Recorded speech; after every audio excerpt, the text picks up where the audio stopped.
should be played at high volume. This should be played at high volume. This should be played at high volume.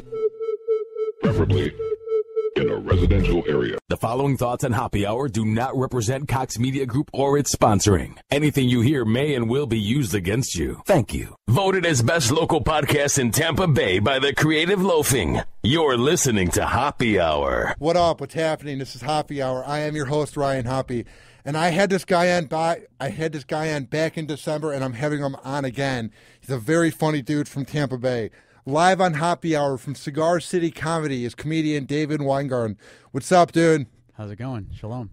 Doing good, man. The last time I had you on, you weren't married yet, and now you are a married man holding up your wedding finger. What's that like when you finally get married?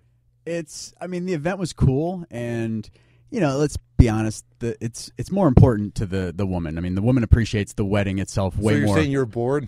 I wasn't bored, but in terms of rah-rah, holding up big #1 foam fingers and shit, I was happy to be there.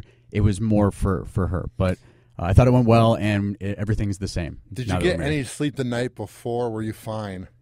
Well, we had this amazing, it was the honeymoon suite in St. Lucia, and so there was, we fucked a lot, so we, leading up to the wedding, there was a lot of opportunity to fuck, and they would lay rose petals and shit leading up to the bed. How do you not fuck then? So yeah, we just took advantage of the opportunity to fuck, and we fucked a lot. Yeah, what would she think of you saying that publicly? No, I mean, she'd have to admit, yes, we did fuck a lot. A lot of it was her idea too, so she was equally responsible for the humping. A lot of humping took place. Because I'm coming from a relationship that I just broke up with. How long have you been with your girl? It's been almost 5 years. Yes, I was with a girl for about 5 weeks, and we ended it. And it's very odd how your whole life, David, you go, oh, my God, I need a girlfriend because I never had one. Oh, my God, I need to get laid. Oh, my God. And you're so bent on getting laid because the girls I've ever had sex with were fans from Rover's Morning Glory or the fans here. So I never hooked up with a girl that I had emotions for. And it's weird how your whole life you're going, oh, my God, getting a girlfriend will be great. Oh, my God, oh, my God. And then when you get one, you're like, it's not all cracked up that it's to be, Yeah, well, she's got to make you want to make her your girlfriend. I mean, if she doesn't plead her case, if she doesn't sell you on the idea of being your girlfriend, then you don't make her your girlfriend and you have multiples of her. She's part of a sequence. She's part of a group, part of a panel that you interact with. But if she wants to actually be promoted to girlfriend, she's going to have to give you a reason. I think it was both of us of why it didn't work. But I just don't think I'm ready for a girlfriend, dude. I'm so focused on radio. Good. I was gaining weight, not going to the gym because I didn't have enough time. I was just kind of losing track of myself. And it's not even because of her. I'm just not ready for a girlfriend. I think I would be good to have girls that I'm friends with that I hook up with and just to be friends with girls. Exactly. But to have a girlfriend, dude, and on the weekend you don't do anything but sit at home and watch Homeland, I'm going, dude, I'm 22, I'm not 38. Wait, so I have two comments there. First of all, if a bitch fucks with your workout schedule, that shit's got to go. So with the workout schedule, the workout. Hey, I have to be healthy because if this doesn't work out, I can't be a fucking I feel bloated a junkyard now. Dog for the next candidate in line. Now that I'm married, obviously that's more sophisticated. But in your case, dude, you got to upkeep. And if she gets in the way of that, the shit's got to go. Yeah, I was beginning to eat a lot of junk food. And it wasn't even because we're unhealthy. It's just we don't have time to work out. And when we would work out or when we would hang out, it'd be later at night. So there's no point to go to the gym at 9. So we would just end up watching TV and eating junk food. And I'm like, I've lost weight my whole life. I don't want to gain it back, Well, you are like 7 feet tall, so the weight doesn't show quite as much as it would for me. But it feels that way. Because when you're gaining weight, you can feel your gut getting a little bit bigger, and you're sitting in the car, and you can feel it going over the seatbelt. You're a dude that's in shape like you're a wannabe UFC fighter. Hey, settle down there. Settle down. Just because it says tap out I have a tap out tattoo on my chest. Doesn't. I enjoy the sport. Not a wannabe. I have no desire to fight in the octagon. It's just I'm just fucking with you. Yeah. Well, no, I'm letting you know because you're not. I'm not a threat here in any way. I'm the most harmless fucking shaved head guy. You are in ever good met. shape though, dude. Thanks. I can tell that you and your girl definitely work out. You guys had that relationship. I could just tell when I met her. Am I right? Thank you. I do want to comment on Homeland though. That show, I'm into season 3 of Homeland. That show's amazing. So, I mean, I understand why you wouldn't want to do shit except for watch Homeland because Jill and I are absolutely addicted to that show. The thing is, though, has a really major point of the show happened yet where you go, has it jumped the shark? Has that moment happened yet? Because there's a moment at the end of season 3. There's a reason why I don't watch Homeland anymore. Oh, shit. See, now I am in, like, the beginning of season 3, so I don't, like... Yeah. There was a major event 3. just took place, but... Which event was it? It was the, I mean, if people haven't seen Homeland... They can skip forward. The end of season 2. Yes. That big event. Basically, the end of season 3, something happens where it changes the show completely. Okay. And you go, this is why it's never going to be The Wire or Sopranos or Boardwalk Empire. They do something that's so dumb that you just go, who came up with this? And it makes you wonder. And it's got to be frustrating for the listeners right now because we're being so vague as to try to not reveal shit. So we got to move on. But Homeland, for me, like so far, I'm just enthralled with that show. So I haven't reached that point yet, but that's discouraging to think that there might be an end coming soon to this binge watching. It is weird how it's a lot more fun to watch a show with someone than just watching it by yourself. Because now I'm watching like shows on Showtime by myself. Like I'm watching the show Billions. How is that? Terrible. Trying so Damian hard Lewis, to like it. Paul Giamatti. It looked so good. Oh, it's so terrible. The characters are so unlikable. Like the acting's good and it's got a good enough plot line, but it's not like House of Cards where it draws you in. You just hate every character. All right, I'm starting to get a little pessimistic here. Let's stop talking about binge watching shows because those are two that were on my list. Don't watch Billions, dude. Okay. Oh, and they keep forcing down your throat that Paul Giamatti is really kinky and loves BDSM. And the amount of BDSM scenes they have isn't a lot, but it's too much. You're like, okay, we got it. He's a freak, you know? I guess when you're a billionaire, that shit happens, right? Like you have to be really super creative with pretty much everything. Like an Asian businessman in the bedroom. You know? Yeah. You have to kind of... my face. You have to like overcompensate. Dude, it's weird. Why are Asians such bad drivers? Like, I'm not even trying to have that be a hacky transition. I like that segue there. Let's segue to racism. I started the racism, and then you just threw like some growth hormone on it. But dude, they are so bad on the Howard Franklin. They don't know what it means to merge.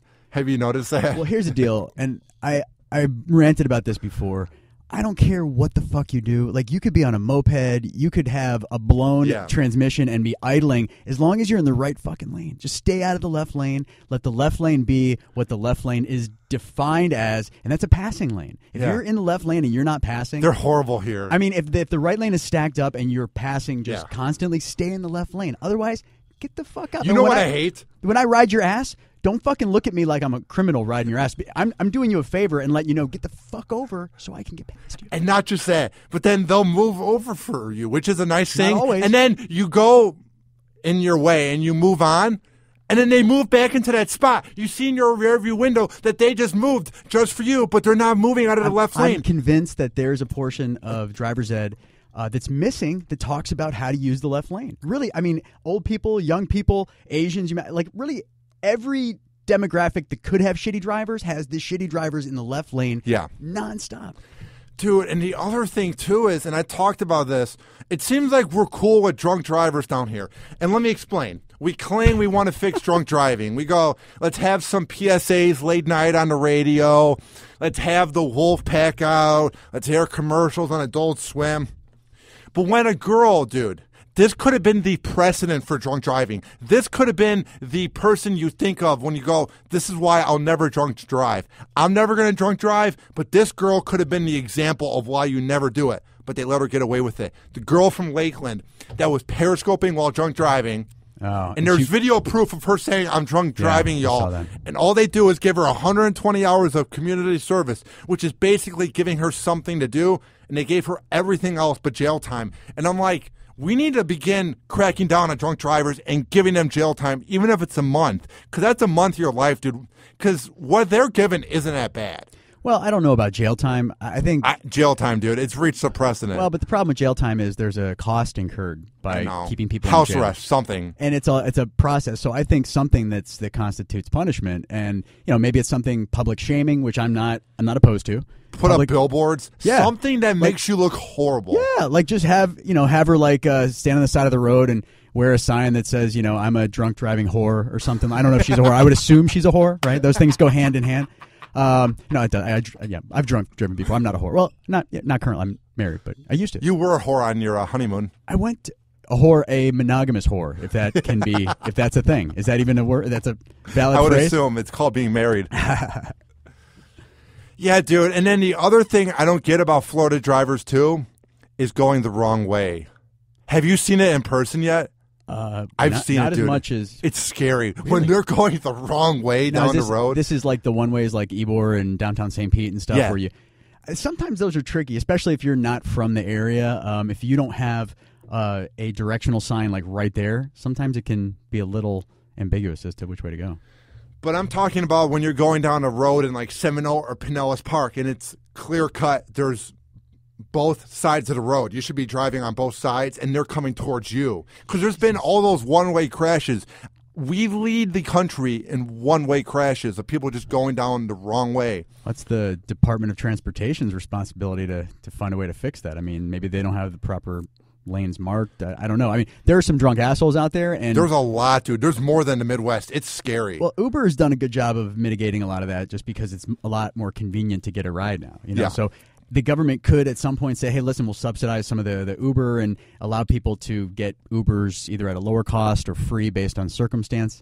Maybe a way to mitigate some more drunk driving. We need to do something because I just love how we claim don't drink and drive, but it's easier said than done, and you're just letting it happen. You need to have something that's so embarrassing where maybe you have a billboard or you just shame them on TV, something that makes them look like an idiot.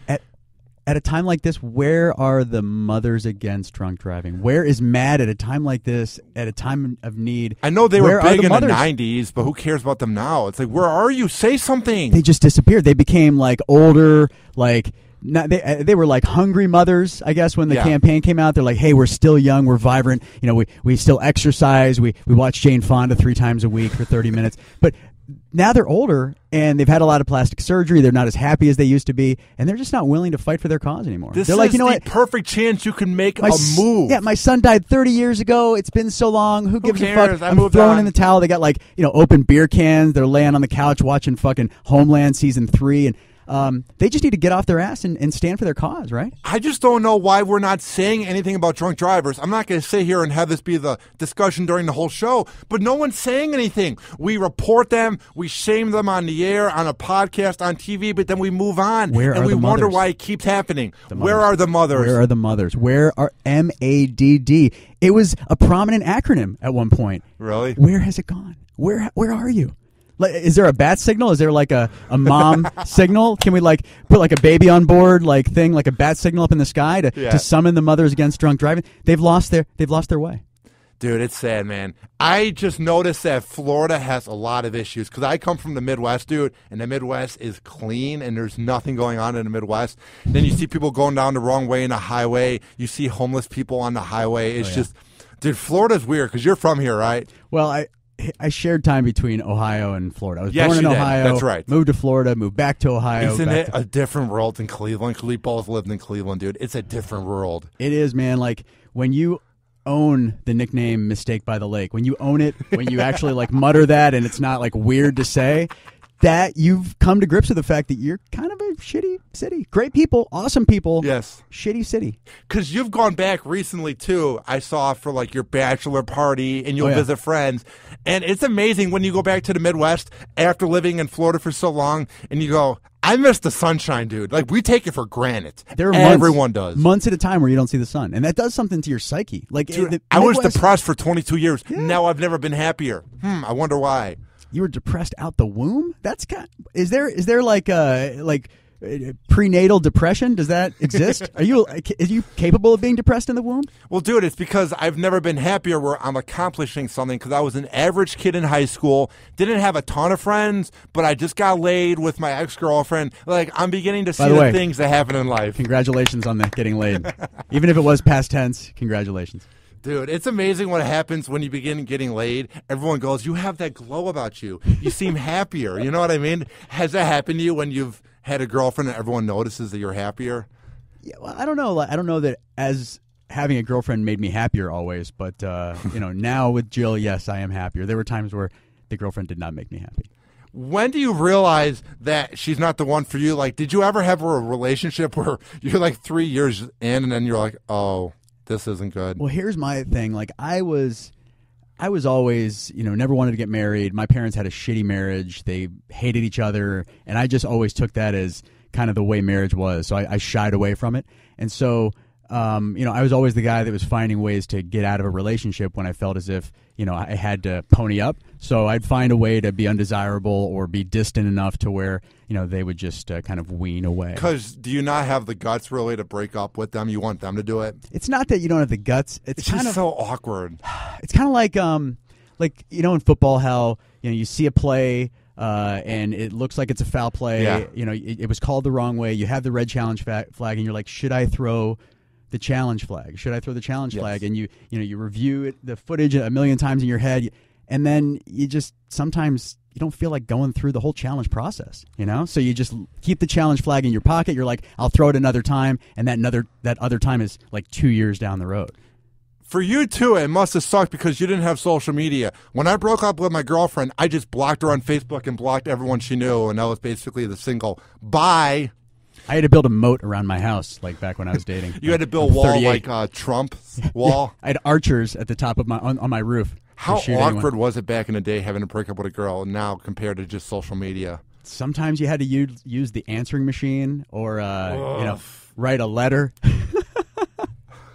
When AOL came out, you could wait like 35 minutes for everything to load up, and then you could send her an email if she had like Prodigy or Comcast or one of those antiquated ISPs. Dude, it's amazing how bad the internet used to be. It used to be real slow, dude. We take it for granted. Like, it used to be like a turtle, man. Oh, dude, I had ISDN. Like, I'm in the tech realm. Like, that's what I do during the day. I'm not always an asshole. Like, just at night. And so I used to work in Ohio, and they didn't have high-speed internet anywhere. It was like 2002 or 1. And I had to get ISDN for like $300 a month, and it was 128K. Oh, and that was God. the best I could get. And I was like fucking king of the town with that speed. Otherwise, it was, 36K modem. There's this website called archive.org, and you can see what old websites look like. Dude, it's amazing how awful websites look like just 8 years ago. They're so bland. So bland. The aesthetics are not there. The page is just, everything looks like Craigslist. It's amazing, too. Like, it'll be the best site, too, like CNN or even ESPN, and it's like you're on Craigslist or something. There's no HTML. There's no flash. There's no excitement. It's just like Kobe Bryant scores 50 with Shaq. Well, that's all it says. Well, I mean, the reason being is like you had to do so much shit to build a web page. Like HTML1, the original HTML, you had to know every little keyword and tag and all this shit to get it to work. And it was so particular. Now you fucking drag this over here, and 2 minutes later, great looking web page. You didn't have to write any code at all. So 15 years ago, you were fucked if you wanted a web page. Do you feel a bit sort of jaded that us kids have it easier now, and you guys had to build up to this high speed internet? Does that make sense? Yeah, I think it's kind of intimidating. I'm 38, so I see younger kids that are just immediately acclimated to using technology and so much more comfortable with it. And for me, there are still some of the tendencies of when I didn't have it available. So not being native to all that shit, as opposed to like people that are young that are just growing up with it and it's part of their being, that's a little bit intimidating. It's weird, too. I work a lot of games for the Tampa Bay Lightning for the Bone. It's at the promotions tent. Humble brag. It's a lot of fun. Wait, what did you say? I said humble brag. I know. I'm trying to figure out a way to talk about what I do without making it sound like I'm a douche. No, let's get a gong or something like a bell that we can ring when you humble brag, and we'll celebrate that shit. So basically, everybody's on their phone, and it's just amazing how quick these kids are with their iPad. You know, the thing is, I also feel like I've been pretty good about staying abreast of technology and, you know, keeping pace with the young kids. Man, I hate to say that, young kids. I'm fucking old as shit. But the thing that bothers me though is, like, you know, I see things that are still not advanced, like the voting process. Like I was telling somebody the other day, yes, you have to go through so many fucking bullshit hoops, jump through so many hoops, and do so much bullshit to vote. I think the young people are just turned off to the whole process just because it doesn't fall in line with what they're accustomed to, with everything being technologically oriented. And, you know, the people that don't want the voting to be digitized are the Republicans, because their whole voting base is, you know, conservative old people. But generally speaking, I think young people would vote if it were more in line with what they're accustomed to doing. Why can't we just collaborate? Why can't we have, you can use the internet or use the paper voting? Why can't they just add something to there? It's ridiculous. Well, because it's too damn easy for everybody to vote then. And the people that should be voting, you know, like Latinos, blacks, young people, those are people that really traditionally would vote Democrat. So the Republicans don't want those demographics to vote, because they want the NRA and, you know, all the conservative gun-toting Republicans to vote, and they don't want those other demographics to cause any interference. Last month, I sat in on your podcast with Nathan Hart. Yeah. And you played all those clips of Ted Cruz being a fake douchebag. And ever since then, dude, you've made me despise Ted Cruz. My hatred for him is more than any candidate ever. He makes me love Romney. Like, I fucking hate Ted Cruz. And Marco Rubio, I think I played some Marco Rubio. He was so bland, drinking his water. Yeah. But that's, you know, the Republicans, and I've always voted liberal. I've always been Democrat. I love politics because I love the process. You really do. But I have no faith in it whatsoever, because as long as you have these two parties, one of which is Jurassic, the fucking conservative, the right-wingers, as long as they exist and oppose everything that the more progressive party tries to do, nothing's ever going to move. And we seem to allow it to just happen. Like, we're cool with the fact that Ted Cruz doesn't think that gay people should be married. Like, what is that? Nobody's this cool is with that. 2016. Ted Cruz, the Republicans hate Ted Cruz almost more than we hate Ted Cruz. Ted Cruz is the worst thing that's ever happened to the Republican Party. Donald Trump, they'll find a way to not vote Donald Trump into office, but Ted Cruz being the next guy in line, they hate him even more. So they're going to try to find some wild card. It's not going to work, and the voters that voted Trump as the Republican candidate are going to be like, "Hey, we voted Trump. Let's use Trump." And they're going to be like, "Sorry, we know what's best. We're going to use somebody else." I just think Trump would be good if he was more humble. It's just scary, the arrogance with him. Because what I don't like about Ted Cruz is, and I heard this on John Oliver, what he said is that everybody that comes around Ted Cruz, his interns, his co-workers, people in the Senate, everybody hates him. And they said even if he was a perfect president, they wouldn't vote for him just because he doesn't get along with anybody in the room. And with everything we need to do with foreign relations and to fix this country, he just rubs you the wrong way. And I've never even met him. I've seen interviews with him, but I don't know the guy, and I hate him more than anybody. He is so unlikable. I'm happy that he's around because I have some bits about him, so he's giving me material. Eating a booger, no big deal. But the dude is detestable. Like, you hear this guy talk, you look at this guy, you look at his track record, you look at his peers and how they feel about him, and there is not one redeeming quality in that guy's arsenal. And the Republicans are fucked because Trump sucks. I mean, you know, Trump it's not a rational choice for the leader of the free world. He doesn't even know what he's saying anymore. He's just not he's not a good guy to fill that role. Like, he may be good with business, maybe influential, maybe persuasive, but dude, he's not a good guy to be president. And so the Republicans are fucked because those are their two guys. Rubio's a pussy and is a fucking robot that can't remember his lines. They have nobody else to plug in there. Jeb didn't care. Jeb is a pussy too. That's it. These guys are pussies. They really are wussies because Rubio would not defend himself, and neither would Jeb Bush when Trump literally made fun of them out of the election. He literally kicked them out of the lunchroom as the classroom bully. It was embarrassing to watch Rubio have no idea what to say. Well, he's a robot, and he wasn't programmed with that response. But, dude, the funniest thing about them, too, is Kasich is the third guy. Now that Rubio's out, Kasich, nobody knows Kasich outside of Ohio. Nobody. And he was a dick in Ohio. He may boast about like some accomplishments. He was a dick. So they are completely fucked. And I would be I would not be surprised if they sucked Paul Ryan's dick enough to where he was like, listen, I will give you one run at this, and they just put Paul Ryan in there to run for the Republican ticket. Everybody that voted for Trump's going to be like, hey, we didn't vote for this guy. But they're going to try it anyways. And if it's not Paul Ryan, if they can't suck his dick enough to get him to hop aboard, it's going to be some other schmuck, but they're going to lose horribly.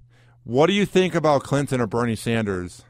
I voted for Bernie just because, I like his rhetoric. He's funny. Yeah, I don't know if it's legit. I never know if somebody can accomplish anything, but I liked his platform a little bit better than I liked Hillary's. I just feel like she's doing it just to get the power trip, but Bernie actually seems like he cares. I feel like I can relate to him during his town halls or during the debates. He just seems like a guy who wants to help America, and Clinton seems more like she wants to be the president. It's more for the power. I think Bernie, though, the thing that scares me about Bernie is he just kind of seems like the guy that, you look at just the way his aesthetics, he just seems like the guy that's fucking, in the office 24/7, doesn't have enough time to shower always, and, fell asleep with his head on his desk and maybe forgot about a couple key things because he's working nonstop. And, like, I want a guy that at least has the time to say, listen, I'm going to pick a haircut, one that suits me, suits my age, suits my aspiring position. Yeah, he doesn't really present himself very well. Like, Trump was well-dressed, Ted Cruz is well-dressed, Rubio, they all dress up really nice. Yeah. And then it just seems like he doesn't, like, tuck in his clothes all the way, and his hair's all messy, and he just looks like a wacky scientist. That's what I'm saying. You can't have the mad scientist portraying your whole country in diplomatic relations. You can't have that guy. So at some point, if he is elected president, he's got to clean himself up. He's got to go like Sean Connery after he escaped from The Rock to go get a nice haircut and a shave and actually make himself look like a fucking president. What about when people say he's a communist, but they don't even know what they're saying? That's completely untrue. Like, I mean, just call him out on it and be like, can you define communism and give me an example? The same thing whenever anybody brings up Benghazi with Clinton. I know she had something to do with it. I get she's a bad person, but I love when you go, what happened? And they go, Benghazi. And you're like, well, what happened? Benghazi. Yeah. Like, it's just the Republicans trying to rip into Clinton, so they're like, Benghazi, Benghazi, Benghazi, but they can't break it down. It is the funniest thing. Buzzwords. The 9/11 buzzword was there for a long. But the thing is they just Hillary Clinton, she's been in politics, she's been in big high profile politics for a long time. Bernie's been kind of behind the scenes, so it's going to come down to a popularity contest at some point. So we'll see what happens. I just think we're screwed either way, man. I'm not very excited about this election. I think this shows us, dude, that Obama wasn't that bad of a president. You can't do anything. As a president, you can't, unless you have the House and the Senate and everybody's one party, you can't get anything accomplished because they just oppose whatever the opposing party is trying to push. It was bizarre. He came in 2008 so energetic on the cover of magazine, and it's like, change. I got this. And we were all down. But nothing really happened the first 4 years. Obamacare got passed. Then in 2012, he's like, I'm going to do this and this. And then he beats out Romney. Now it's like it's 2016, and it's like, what got done? And the only thing that the Republican candidates are saying is, the first thing we'll do is repeal Obamacare. Yes. So that's the way everything goes. You get it passed, we try to repeal it. You want to pass it, we oppose it. And why is Ted Cruz so against global warming? Like, it's happening, dude. Why do you try to pretend that it's not happening? But he also believes in creationism as opposed to evolution. Anybody that believes in creationism as opposed to evolution just doesn't understand science and doesn't understand reality. I've really come to the terms, dude. I don't know if it's just happened the last year because now I'm not forced to be around religion with my Roman Catholic mom, and I haven't gone to church in 4 years, dude. I don't believe in God, man. I've been thinking about it. It's silly to me. Wait, so you are going to church? I don't. You don't go to church? I went to church for the first 18 years of my life. Okay. Confirmed, First Communion, commandments. Oh, I got bar mitzvahed, so I never bought into the whole Jewish faith. I mean, there's a lot of history in my family and stuff, so it is important. But for me, I don't really get anything out of going to temple. A lot of the Hebrew that I read or that I recite I don't even know what it means. And so if I'm not going to get something out of it, I'm not going to go. Now, in terms of whether God exists or not, I don't know. But it just doesn't make sense. It know. seems like believing in Santa Claus, man. It seems like Santa Claus or the bunny or the tooth fairy. Well, it just seems magical. It's well, like, this is different. I mean, if you look at the world and how amazing and how just uncanny it is that all this shit could coexist and evolve from something or someone, it's hard to think that there isn't some superior being out there. But I don't know. I have no direct evidence that shit exists. Anybody that thinks they saw Jesus is delusional. So it's all a lie. Yeah, so it's all ostensible. It's all theory. None of it is tangible. And whenever you have something like that, it's hard to convince me because I'm a science guy. Dude, it's just really hard to be down with the Catholic Church. I grew up with it. I would say 50% of Catholics are weird and 50% are cool. But I just can't get down with how they're just cool with priests just touching kids. Did you see Spotlight? What is it? The movie? No. Oh, dude, it won Best Picture. It won. That movie? Spotlight. I have to see it. It's great. It's about in Boston the scandal with the priest. Kind of like in Ray Donovan with the character that touched Ray. See, I didn't see Ray Donovan. But basically, the movie though is about priests that were touching the kids, right? Yeah, and a scandal and how everybody was cool with it and kind of covered it up. I won't give you too much because you need to see the movie, but it was. I'm going to hate the church even more. It was eye-opening. Dude, there is this show on Showtime called Darknet. Okay. And it's where it shows you the weird parts of the internet. Dude, I feel like they move the most clean-cut and the most normal person when you go and watch this show, and there's the BDSM and long relationships from China to here. Wait, why don't you? What does BDSM stand for? Just in case anybody listening is not aware. It's basically the sex from 50 Shades of Grey. It's like the beating, the bondage, all that. You did the beating and the bondage hand motions. Yeah, for people that don't see this live, I was basically just making the motion of a whip, like BDSM, bondage. Yeah. I mean, it didn't look like you had experience doing it. It was kind of a feeble whip, but you did it nonetheless. Dude, that seems like the weirdest thing. I wouldn't want to be like beat up. I just want to have sex. Yeah, I don't know. I've never tried it, so I can't say. It seems weird. I mean, it's not like getting pegged where like I will never try that. I will never know what that is. This is just something I haven't chosen to delve into. I mean, nobody's sticking anything up my butt ever, but I'm not sure about the dominatrix. If somebody proposed it, if Jill was like, hey. Well, that's different. If your girl proposes it, that's different. But to seek it out and to go on dating sites just for that, that's when it's like, what happened in your life? But maybe somebody proposed it and they were like, and then they did it and they were like, this is the fucking greatest thing ever. I have to make sure that a fucking fluffy whip touches my butt repeatedly from a woman wearing high patent leather boots. You have to watch this show. It's on demand on Showtime. It's called Darknet. Dude, it will make you feel like the most conventional person. There was this Asian kid in Japan. Dude, it was weird. He has a girlfriend that's basically a hentai cartoon character, like the anime porn, but it didn't show it, but it's a talking app that makes you feel good. And he was drinking orange juice with her while she was doing it in the game. It was the most creepiest thing. And I was like, I'm going to bed now, and I'm going to watch The Simpsons to kind of not get nightmares. Dude, I was getting chills down my spine. I was like, what happens in your life where you're getting turned down by a cartoon? Sometimes it's better that you don't know certain people exist. I would be better off to not know that certain people fucking don't exist. Anybody into scat? Anytime you've ever been... I used to have a guy that would send me like scat porn fucking emails disguised as something else. To know that those people exist, I didn't need to know that. There's that one sex act with the word Cleveland. People are into that. Like, no. Yeah. I'm good. Yeah. No, I keep that in the bathroom and the toilet. I don't need that in the bedroom. Right. No, sorry. No. It's one thing to be notorious. It's another to be notorious for a shit involving sex move. Dear God. Wait, I want to ask you though. What? You're not the most fucking dirty BDSM guy, as you said. Like, if you had a chance to go full BDSM, like everything you've watched in 50 Shades of Grey, which I know you've watched multiple times. I've never watched that. Never? Okay. Everything in that. I've watched BDSM porn before just to see what it's like, and it just creeps me out because I'm such an innocent person that I wouldn't want to be whipped. Let's say you lost your innocence momentarily. How? What nasty shit would you do for that moment of weakness while you were in BDSM? Probably have the girl like tie me up and I just get beat up or something.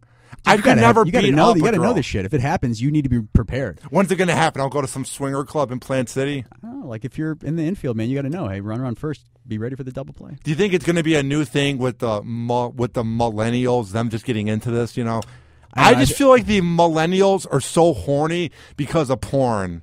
You know what I mean? It just seems like things are more sexual than ever. It's insane. I see that. But if you look at other countries, like European countries, they're way more progressive than us. So, we probably should have been a lot naughtier earlier on.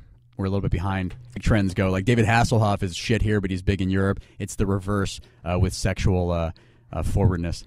It's just weird how you can get anything at the click of your phone when it comes to porn. And 10 years ago, you were lucky if you could get an image on your razor. And now it's like, oh, Lisa Ann getting gangbanged, whatever. Dude, you know what? That's the one thing. I haven't watched phone on my porn.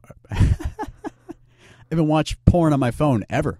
I've actually never. Somebody sent me an email with a vagina one time, but that's the extent of the porn on my phone. I haven't taken advantage of that, so I haven't gotten to witness the glory. It's kind of weird. It's not fun because you're just holding one hand, and it feels weird because you're holding it up as you're watching like a selfie. That's what the motion looks like because you have to hold it up. There's way too much going on with your hands. You're like, Gotcha. It's not relaxing. Are you a POV guy? Yeah, are you? No. Because I don't have a cock that, like, it's hard for me to pretend I'm that guy. His cock is way, way larger than what I'm accustomed to. That's one reason why I don't like porn either. Is it's so unbelievable. You're just like, you feel so small compared to these dudes that are just banging out the girls. Yeah, I mean, I sulk a little bit about why was I shortchanged. It's in the scheme of things, man. I could have done a lot better. Brought a lot more to the table. And I'm so uncoordinated too that I go, I could never do that. I'm not big enough to do that.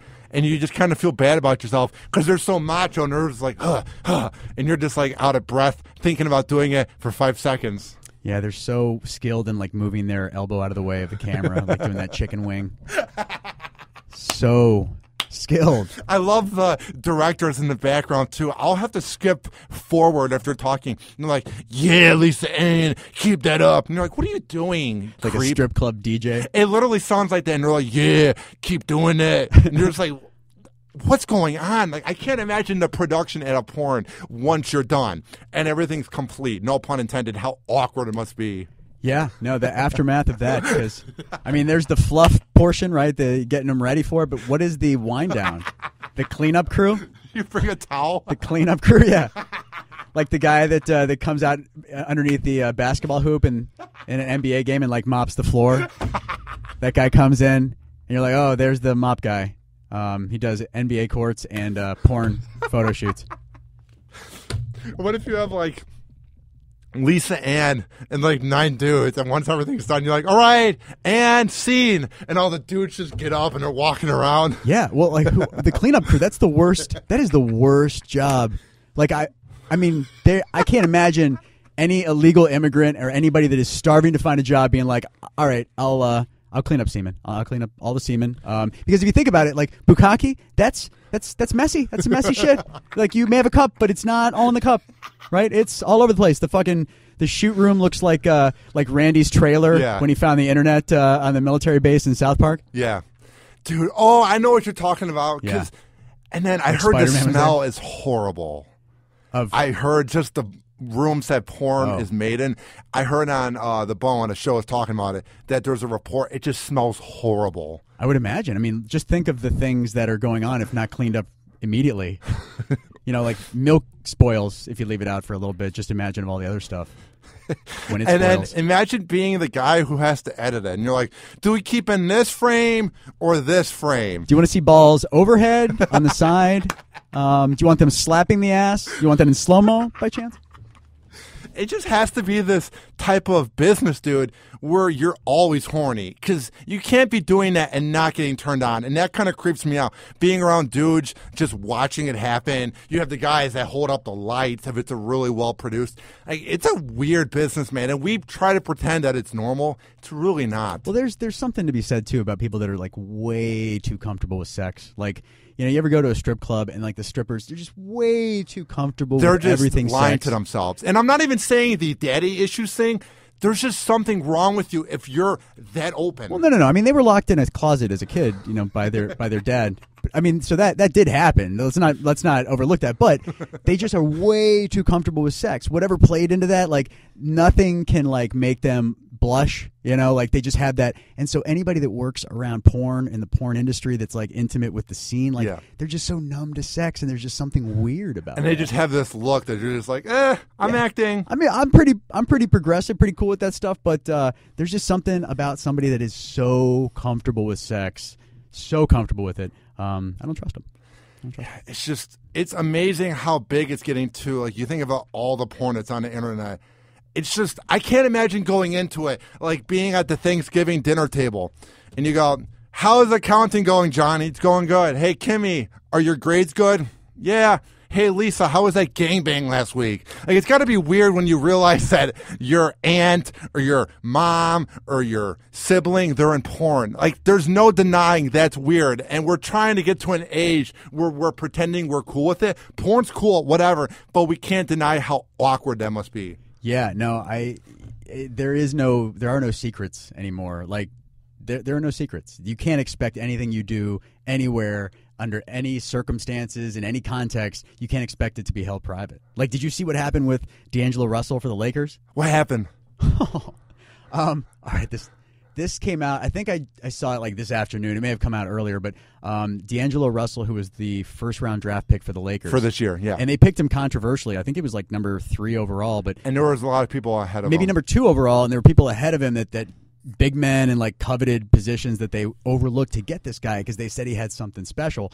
And this guy has been like, he's been riding the bench. He hasn't gotten along with Coach Byron Scott. Like, he doesn't get along. That with whole the team is fucked up. But what happened is he met with Nick Young, who is Swanky P. Nick Young is a messed up dude. He married does not to give it Iggy up. Azalea, right? Yeah. So he met with him, like, I don't know what they were doing, but he met with him in private, and he like asked him questions about like how he was unfaithful with another girl and like what he was doing here and there to try to get him to disclose shit. And he was taping that conversation. No. And the tape fucking leaked. And That's so bad. he was taping this. Of course, Swaggy P, I hate calling him that, but Nick Young thought he was talking to D'Angelo Russell in confidence. He was taping it, and he disclosed shit and like revealed things that, you know, would compromise his marriage and, you know, just were private. And as a teammate and a man, you don't do shit like that. So now nobody will interact with him. Like, he's basically shunned by everybody on the team, and they don't know what they're going to do with this guy. Stephen A. Smith said he better find a way to be amazing on the basketball court. Nick Young's not even old enough to drink. He was born in 95. He should not be in the NBA, man. He is a really young. Swaggy P? D'Angelo Russell is what I meant. Dude, he's a only really 20. young guy, man. But you don't, like, he broke, like, his integrity is compromised. I mean, when your integrity, just imagine, dude, you tell your buddy, hey, I fucked this chick last night, and then your buddy videotaped that conversation and shows it to the world. Like, how, you know, it may not have been good that you fucked that chick, but you told your friend about that. You can't betray somebody's trust like that. That's grounds for, in my opinion, that's like spy shit. You should be executed. Domestic spy, still a spy, executed. Because it says here, and perhaps the snarkiest move ever from an NBA player, Laker D'Angelo Russell recorded a video of a private convo with Nick Young where he says he cheated on her multiple times this year with different women in different cities. Unfortunately for D'Angelo Russell, the Laker rookie who was hacked, as a coincidence, it says, there's a chance that this might be from a hack or him just getting it released. I think it was hacked because there's no way you would want this out there unless you are that dumb of a 20-year-old. But what kind of sadistic, psychotic fuck does that and keeps that conversation? I mean, we all know somebody that's cheating on a girl, but we don't say anything. I mean, if he murdered D'Angelo Russell's baby, then I could understand maybe why he would want to do this for retaliation. But unless there's something like that hanging over his head, it's inexcusable. He's a piece of shit. His character is completely compromised. He was talking to Nick Young about a 19-year-old girl he banged at the club. That makes him look even worse, too, because Nick Young's like 27, 28, and to be seen banging a 19-year-old, I mean, this... Come on, let's be honest. She's legal, so... but you know what I mean. It's not the best look. Purple cap. I don't even think Iggy's that hot. Iggy Azalea, she's kind of gross. I mean, she's hot where you'd have sex with her, don't get me wrong. But, like, on the grand scheme of things, she's not, like, that hot. Well, here's the problem with her is she like her face, she looks exactly like my cousin. So I can't even, my cousin is my cousin. So when I look at Iggy Azalea, I'm like, or Iggy Azalea, I can't even say her fucking name. When I look at her, I just want to say pass the turkey. This has been a great Thanksgiving, and it's good to see you again. She had a tweet, too. It said, I see D'Angelo Russell is trending. I actually like the film. Thanks, bro. So maybe they're in an open relationship where it's like, hey, you bang her, I'll bang him. Who even fucking cares? That's what I'm saying. It doesn't even matter. That's his business. We have reached TMZ land when this is sports news. That's how bad the Lakers are doing this year, is when this is more important than Kobe Bryant's last year playing in the NBA ever. But this is important, dude. This guy is a fucking prick. He's like, dude, I could equate him. Let's think of like villain, the guy from The Longest Yard that they went and told the guards. Yes. That like D'Angelo Russell is that little old guy. Like he's that little old white guy that just deserves to get caught in like the junkyard car compactor, And you can see him like kind of squish and pop.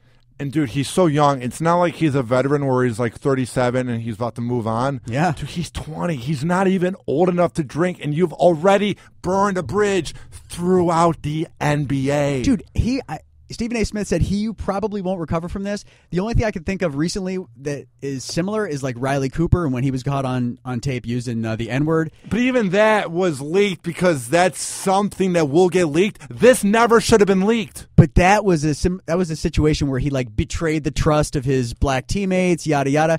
Dude, that he overcame that to an extent, was able to coexist. There's no way D'Angelo Russell is going to see that same success. Because you can never trust him. Right.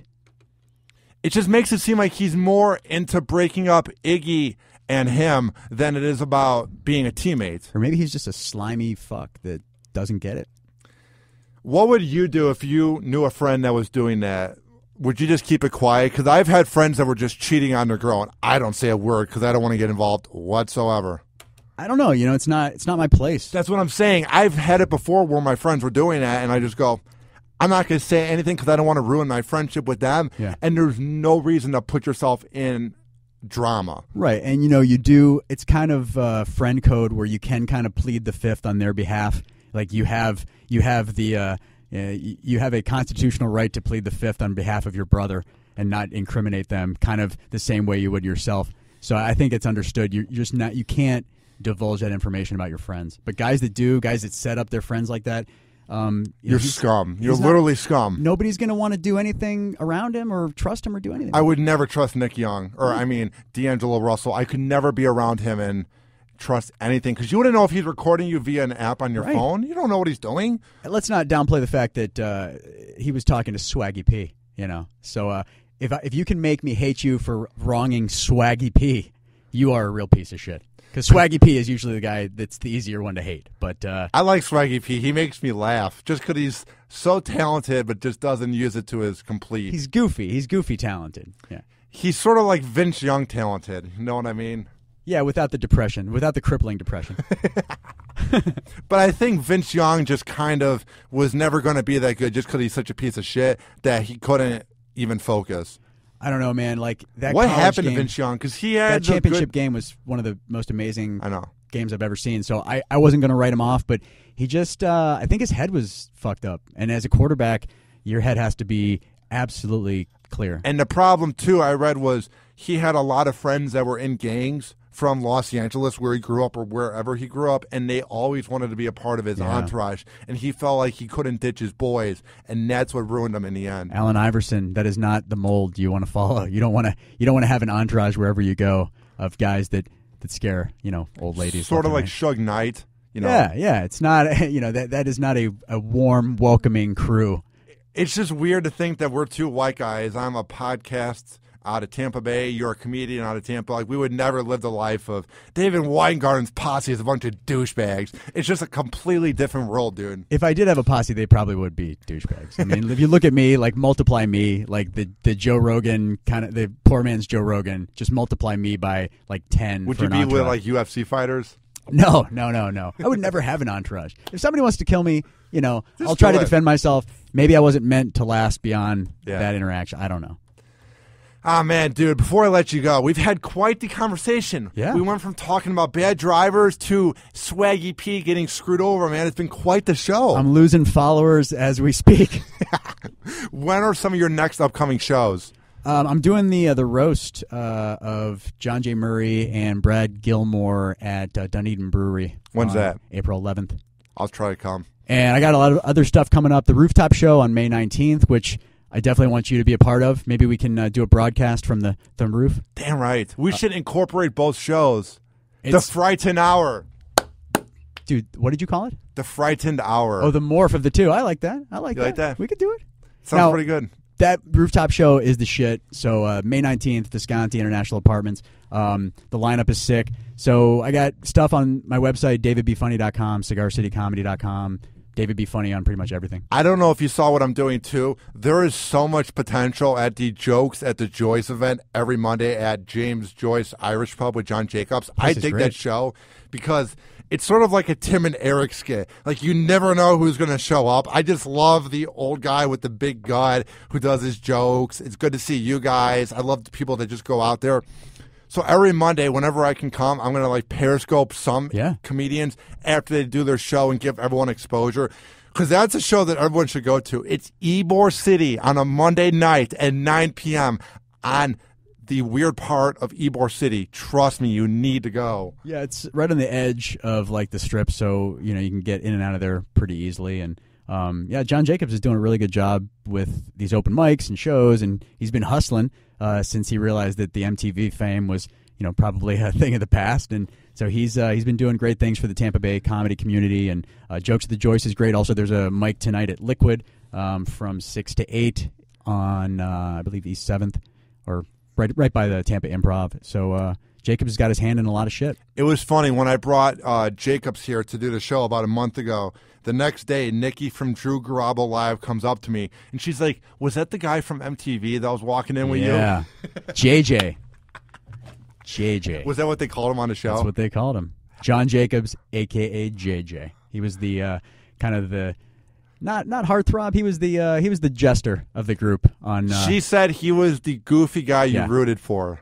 Yeah, no, he was good. It was pure John Jacobs. There was no smoke screen. It was just that's him. So he translates well to that kind of show. I think he has a lot of potential for kids our age, like us millennials, to be a good comedian. John's really talented, and I like the fact, like I said, that he's working really hard and putting in the work. So this is the year for Cigar City Comedy because all you guys are hustling. Because I'll see the events. I want to come to a lot of the events, but it's when I'm doing the show. But I'm definitely going to try to come to some on the weekend because you guys hustle your ass off. Yeah, we're trying to. We were at Ella's a couple weekends ago, and we're trying to get more shows going. But with the Rooftop and other stuff, just kind of pay attention to cigarcitycomedy.com, and we'll post everything there. Anything you need me to promote on Twitter or on Facebook or to promote on the show, I'm your guy, dude. Fantastic, thank you, and vice versa. Hell yeah, dude. This has been Hoppe Hour podcast. Hell yeah, dude. I like that. The Frightened Hour. Absolutely. This has been Hoppe Hour. I am your host, Ryan Hoppe, saying peace out. Hoppe Hour. Hoppe Hour.